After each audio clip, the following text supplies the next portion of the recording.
மனிதனை படைத்த பிறகு கடவுள் 2 மரங்களுக்கு முன்பாக அவனை நிறுத்தினார். ஒரு மரம் உயிர் மரம், இன்னொரு மரம் அறிவு மரம். எதற்காக 2 மரங்களை கடவுள் வைத்தார்? ஏனென்றால் தெரிந்தெடுக்க வேண்டிய பொறுப்பை கடவுள் மனிதனிடம் விட்டுவிட்டார். என்னே அற்புதமான கடவுள்! கடவுளுக்கு ஒரு விருப்பம் இருந்தது. ஆனால் அந்த விருப்பத்தை அவர் மனிதன் மேல் திணிக்கவில்லை. மனிதன் தன்னிச்சையாக சுதந்திரமாக செயல்பட, சிந்திக்க, தீர்மானம் எடுக்க, விரும்ப கடவுள் மனிதனுக்கு இடம் கொடுத்தார். 2 மரங்களுக்கு முன்பாக மனிதனை கடவுள் நிறுத்தினார். நிறுத்திவிட்டு அவனிடம் சொன்னார், அறிவு மரத்தின் பழத்தை சாப்பிடும் நாளில் சாகவே சாவா என்று சொன்னார். அதாவது கடவுள் மறைமுகமாக அவருடைய விருப்பத்தை மனிதனுக்கு தெரிவிக்கிறார்.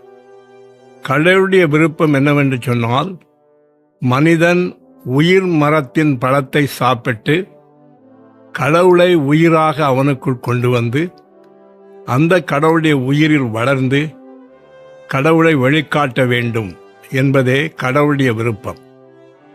ஆனால் இந்த விருப்பத்தை கடவுள் மனிதன் மேல் திணிக்கவில்லை. அவர் விரும்புவதை இவனும் விரும்ப வேண்டும் என்று அவர் விரும்பினார்.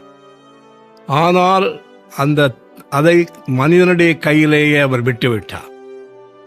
எனவேதான் அவர் சொன்னார், நீ உயிர் மரத்தில் சாப்பிட வேண்டும் என்று சொல்லவில்லை, ஆனால் அறிவு மரத்தின் கனியை நீ சாப்பிட்டால் இறந்து விடுவாய் என்று சொன்னார். இங்கு கடவுள் மனிதனுக்கு ஒரு பரீட்சை வைக்கவில்லை, ஒரு எச்சரிப்பின் சத்தத்தை கொடுக்கிறார்.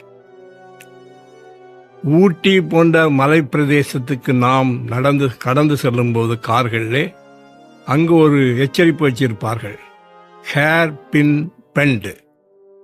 அப்படின்னா என்ன அர்த்தம்? இதில் நீங்கள் கவனமாக இல்லைன்னா கீழே விழுந்து செத்து போயிடுவீங்கன்னு அர்த்தம். அது மாதிரி ஏதேன் தோட்டத்தில் கடவுள் மனிதனுக்கு ஒரு எச்சரிப்பை வழங்கினார். அறிவு மரத்தில் கனியை சாப்பிடும் நாளில் நீ செத்துப்போவா என்று முதல் மனிதனிடம் கடவுள் சொன்னார்.